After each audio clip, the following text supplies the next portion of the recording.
कक्षा 7 विषय हिंदी पाठ 2 बसंत भाग 2 पाठ 2 दादी माँ की कहानी आज हम पढ़ेंगे।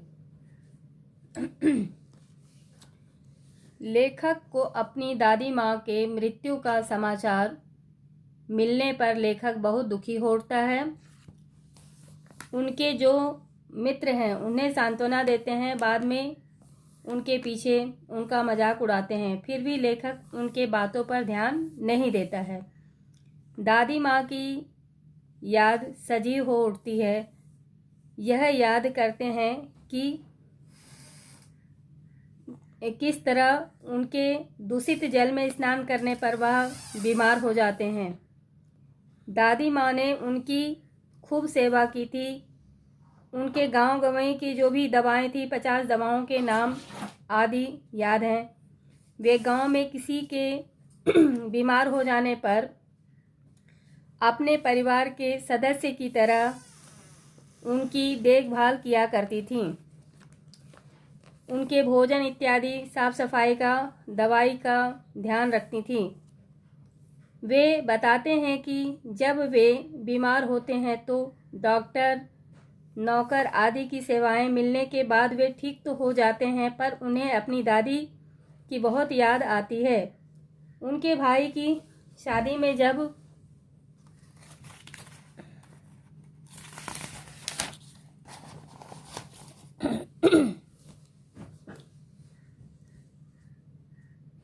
डॉक्टर, नौकर आदि की सेवाएं मिलने के बाद जब वे ठीक हो जाते हैं,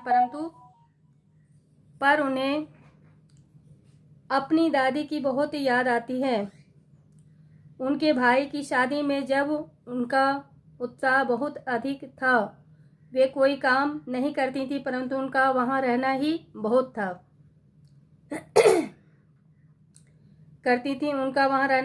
कर्जा माफ करना, गरीबों के प्रति उदारता, दया को दर्शाता है। वे मुख की कड़वाहट कड़वी है, पर उनका हृदय विशाल था।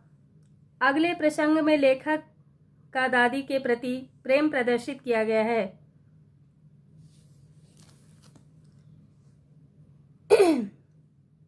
महिलाएं शादी ब्याह में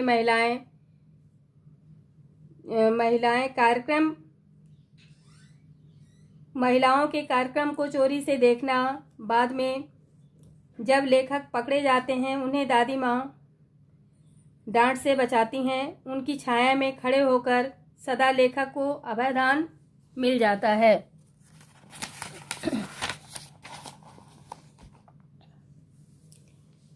तीसरे प्रसंग में दादी माँ के जीवन में दादाजी के मृत्यु के बाद होने वाली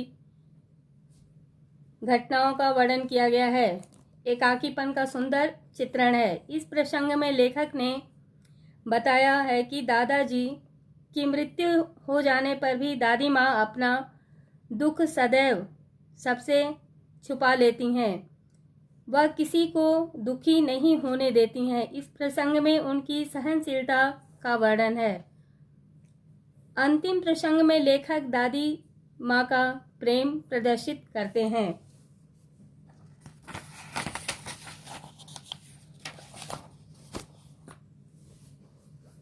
दादी माँ का प्रेम प्रदर्शित करते हैं कि किस प्रकार उनकी दादी परिवार पर कर्ज चढ़ जाने पर लेखक के पिताजी को दादी जी का दिया हुआ कंगन दे देती हैं, ताकि उनके परिवार पर आया हुआ संकट टल जाए। अतः लेखक अपनी दादी की तुलना देवी से करते हैं, जिनकी सेवा, संरक्षण, परोपकारिता, सरलता अत्यधिक है। इन्हीं के कारण मुंह से कड़वी होने के बाद भी वे सदा